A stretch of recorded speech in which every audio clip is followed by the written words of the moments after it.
प्रथम मास जब लाग्यो, द्वितीय मास जब आयो, तृतीय मास जब आयो, 10वें मास में प्रिया जी प्रकट हुई। ये गर्भ की दशा का वर्णन है, पर प्रिया जी की एक जन्म लीला और है, 2 जन्म लीला है। जो गर्भ मास की दशा का वर्णन है ये तो है ही, लेकिन जिस दिन प्रिया जी प्रकट हुई, कीरति मैया को 10 महीने गर्भ रहा, 10वें महीने में प्रिया जी का प्रकाश हुआ। पर राधा अष्टमी के दिन प्रिया जी के प्रकट होने से कुछ समय पूर्व प्रतिदिन वृषभानु बाबा यमुना जी स्नान को जाते थे, उनका नियम था। और रात को 3 बजे 3:30 बजे यमुना जी स्नान को जाते। रावल में प्रिया जी प्रकट हुई हैं, रावल में, श्याम सुंदर गोकुल में और प्रिया जी रावल में। जब प्रभु नंदगाम आए हैं 2.5 वर्ष की आयु में, तब 1.5 वर्ष की आयु में प्रिया जी बरसाना पधारी हैं। बाकी जो 1.5 वर्ष तक की लीला है वो श्री रावल की है। आज भी रावल में प्रिया जी का प्राकट्य स्थान है। अभी यमुना जी कुछ दूर हैं, पर उस काल में यमुना जी रावल से लग के बहती थी। लेकिन अभी भी रावल मंदिर आप जाएंगे तो चारों ओर यमुना जी की रेती वहाँ उपलब्ध है अभी भी। तो एकदम लग करके गोकुल रावल में यमुना जी बहती। और सवेरे भोर में ही 3 बजे वृषभानु जी स्नान करने को जाते।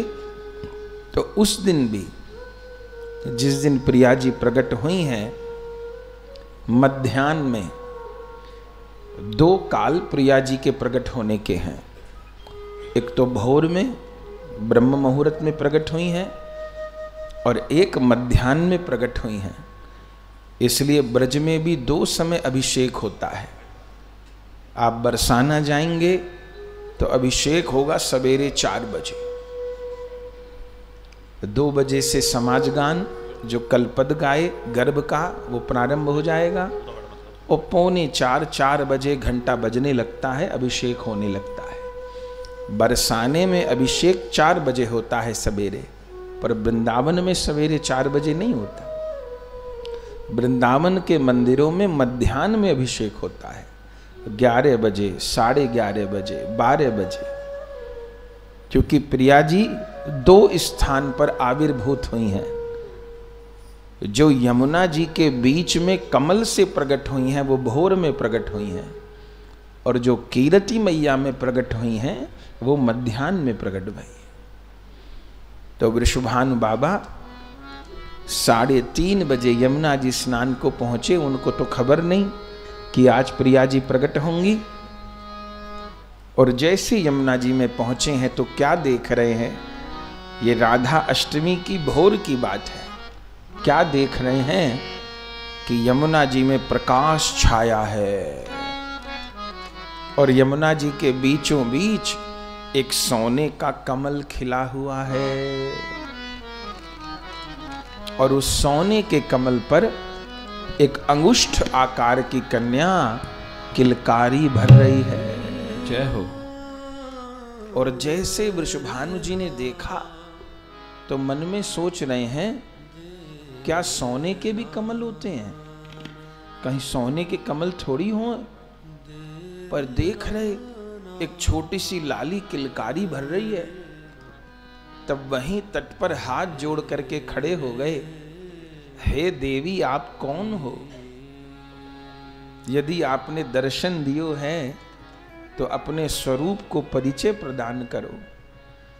बस जैसे वृषभानु जी ने स्तुति की तो पुराण में उल्लेख है, उसी समय कमल के ऊपर जो अंगुष्ठ आकार की कन्या थी उसने नित्य किशोरी रूप धारण कर लिया। रतन सिंहासन पर प्रिया जी विराजमान है और चारों ओर देवता हाथ जोड़ करके स्तुति कर रहे हैं। उस समय शंकर जी, ब्रह्मा जी, सनकादिक सब देवता पंक्तिबद्ध खड़े हैं और श्री जी की स्तुति कर रहे हैं।